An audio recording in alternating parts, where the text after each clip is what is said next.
Welcome back to a series so long! Even Wembenyama subscribed. In today's video mga kaunggoy, pag-uusapan natin si Awit Gamer ngayon. Actually, hindi ko po kilala talaga si Awit Gamer. Parang nakilala ko lang si Awit Gamer nung Battle of the YouTubers kasi nga sa pagkakaalam ko, parang medyo familiar siya kasi parang lumaban siya nung Battle of the YouTubers from if I'm not mistaken mga kaunggoy, 'di ba? So, ayun napunta siya sa radar ni Makagago mga kaunggoy. Kasi merong mga nangyaring oopsie mga kaunggoy. Actually, hindi po to sobrang seryoso kagaya nila Norman Mangusin or nila Alex Fabella, nila Casper mga kaunggoy. Hindi po ito super seryoso tulad nila. Pero gusto ko lang pag-usapan to kasi nakakatawa po ito. And content pa rin to. It's part of the slop mga kaunggoy. So, pag-uusapan natin lahat yon sa video na ito. So, yun nga mga kaunggoy, without further ado, let's begin! Let's up those numbers! Alrighty mga kaunggoy, it is I, Manong Jaire. So ngayon, pag-uusapan natin ngayon si Awit Gamer. So apparently mga kaunggoy, yun nga, so kilala nyo po si Awit Gamer. Medyo may up and down siya. May up and down siya pagdating sa social media mga kaunggoy. Minsan tumataas siya, minsan may hype siya, minsan wala. Like wala talaga siyang tunog or wala siyang ingay sa social media mga kaunggoy. Actually, nakalimutan ko nga na he even existed. Nung nakita ko siya sa Facebook, nung nakita ko siya sa newsfeed mga kaunggoy, akala ko siya sino yun? Yung isang puro tattoo din, yung yung nagmacho dancer, sino ulit yun? Si Lakas Tama, yun. Akala ko siya si Lakas Tama. Actually, akala ko si Lakas Tama, si Wamos, at si Awit Gamer ay iisang tao lang. Kasi, no offense medyo magkahawig silang tatlo. Maybe it's because of the tattoos? Or kung ano man, parang, hindi ko alam I can't explain it, pero medyo magkahawig silang tatlo. So, medyo na-confuse ako, like, who the fuck is this guy? Like, who is this for? Si Awit Gamer. Kasi tinignan ko maigi yung title and yung itsura na parang nakita ko to sa Battle of the YouTubers noon, no, mga kaunggoy. Hindi naman to si Lakas Tama or what, pero he's a YouTuber or he's a content creator sa social media mga kaunggoy. Now, apparently, nag-resurface sa Facebook si Awit Gamer kasi meron siyang basketball matchup. No, 1v1 sa basketball. Hindi ko alam kung saan to or ano ba to? May pustahan ba to or what?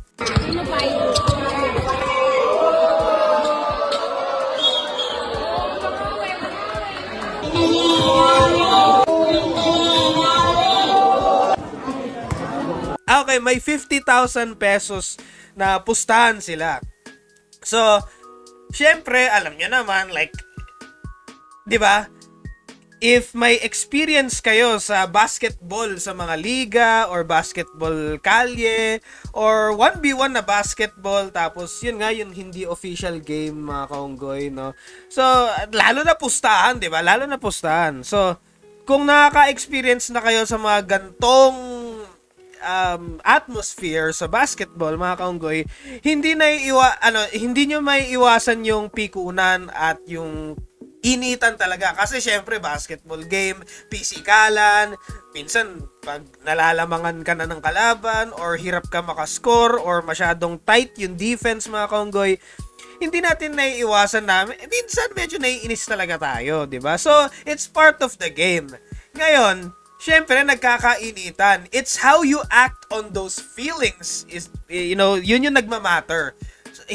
Normal na yun na nagkakainitan sa game, pero nasa sa inyo yon kung mag-a-act kayo sa pagiging alam mo yun, parang mag-a-act kayo sa inis nyo or sa pag-flare up nyo. Pero yun nga, very unsportsman yung ginawa ni Awit Gamer dito na ano ba to? Binato niya ng bola or what?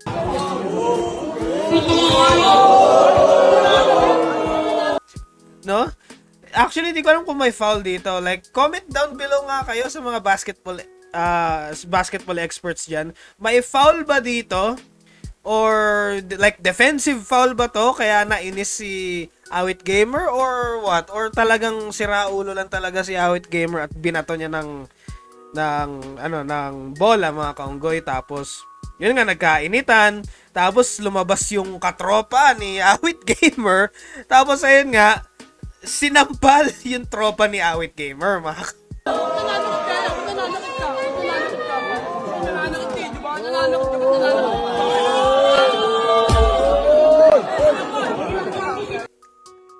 si sinampal mga kaunggoy. Itong si Jordan Banayag ay sinampal yung tropa ni Awit Gamer mga kaunggoy. Tapos yun, nagsimula yung parang mala Battle of the YouTubers. Naaalala ko talaga Battle of the YouTubers, yung gantong klaseng atmosphere, yung gantong klaseng enerhiya. Naalala ko ang Battle of the YouTubers dito, yung may riot, tapos pinipigilan ng mga tao, ganon. Yung mga bouncer, pinipigilan sila na magsuntukan talaga mga kaunggoy. Alam mo yung mga sa presko and shit. Alam niyo yun mga kaunggoy. So, ayun, because of that shit, no? Nag-release ng video si Awit Gamer. So, pinag-usapan nila yan na, alam niyo yung mga typical na social media hype. Tangina mo, Jordan Banayag, huwag tayo magkikita. Lugar mo lang to, tanga. Ano na nung palgago? Marami ka lang nakampi dito, pre. Sakit ah. Tangina mo, subukan mo mag-cross-candas natin, Jordan. Aabuti ka sa akin, pre. Lumayo ka ng ganyan ng kainta nung malaman mo. Di ba dayo yan? Ako tayo lang yung dadayo sa kanya. Pag-ingay mo kasi pre. Pero paano nananakit pre? Nananakit siya kanina. Bakit ka, Jordan, tanga? Matapang ka lang sa lugar mo. Aking Yung mga social media hype na, ikaw, tarantado ka. Ikaw, tarantado ka rin. Tapos magsasagutan sila sa social media, sa Facebook, yabangan, angasan. Tapos gusto ko lang idagdag to mga kaunggoy. I find it funny. Kasi, dati kasi, I used to be this skinny. Kasing payat ni Awit Gamer, mga kaunggoy. And, natatawa lang ako na na-realize ko lang din ngayon. And na-realize ko lang din nung sinabi to sa akin ng coach ko, no? Sabi daw, kung sino pa yung walang alam mo yung hindi masyado magaling sa combat, like hand-to-hand combat, combat sports, boxing, MMA, mga kaunggoy. Kung sino pa yung hindi ganun ka-experience sa hand-to-hand combat or mixed martial arts, mga kaunggoy, sila pa yung yung matapang na ikaw gato ganyan bla bla bla suntukan. Tapos kung sino pa yung mga experience talaga sa mixed martial arts, no, or kahit anong martial arts yan, mapa-boxing, Brazilian Jiu-Jitsu, BJJ, ganon, sila pa yung parang sobrang iwas sa mga away, mga kaunggoy. Ako, like, masasabi ko sa inyo, mas matapang pa yung dating ako kumpara ngayon, mga kaunggoy. Kasi yung dating ako na payatot, mas basagulero pa yung version kong yun. Kumpara ngayon na medyo bulky at may experience na sa boxing and may experience na rin sa BJJ, mga kaunggoy. Kumbaga, nag-aral ako ng BJJ and boxing, mga kaunggoy, and soon, pag-aaralan ko rin ng Muay Thai, mga kaunggoy. If given the chance and given the time, mga kaunggoy, no? Mag-aaral ako ng mga iba't ibang klaseng martial arts kasi nga, alam niyo yun, self-defense when the time comes. Alam niyo na yun, mga kaunggoy, no? Siyempre, kailangan natin ng ehersisyo and pang-depensang sarili, mga kaunggoy. So, na-notice ko lang, kung kailan ako nag-aral ng iba't ibang combat sports, yun yung time na iwas na ako sa mga suntukan or yung mga naghahamunan suntukan. Medyo iwas na ako and medyo nag-chill na ako sa mga ganon. Kumbaga, na-notice ko lang din talaga na iwas na ako sa laban ngayon. Hindi ko alam kung bakit. Like, hindi ko alam kung bakit ganon. It's a weird phenomenon. Meron bang pwedeng mag-explain yan kung bakit ganon yung case? If that's the case, kung bakit ganon? Kung kailan pa ako natuto talaga makipaglaban ng talagang laban talaga, doon pa ako nagkaroon ng parang less desire na lumaban talaga ng hand-to-hand combat sa streets, mga kaunggoy. Iba kasi yung sparring Iba ang sparring sa labanan talaga sa kalye, mga kaunggoy, no? based on experience, iba talaga. Iba ang setting ng away kalye sa mga sparring talaga na official na sparring mga kaunggoy, no? Like based on experience, no? So, medyo natatawa talaga ako dito kay Awit Gamer na, I mean, come on. You can tell, no? Siya yung tipong sobrang tapang pero when put in a like martial arts or combat situation, medyo hindi siya ganun ka-experience mga kaunggoy. Pero siguro away kalye, sanay ata siya dyan. I mean, base sa itsura niya mga kaunggoy, no? So, natatawa lang ako, no? Na naaalala ko sarili ko, yung katapangan ng dating ako, mga kaunggoy. Gusto ko lang idagdag yun. Okay, so, ayun nga, meron yung gusto mag-legal action ng tropa ni Awit Gamer, mga kaunggoy. So, meron ditong video, si Awit Gamer kasama yung tropa niya na merong tinatawagang lawyer or attorney, mga kaunggoy. Tapos, natatawa ako dito na na narinig ko dito na hindi po scripted yun. Call po ako.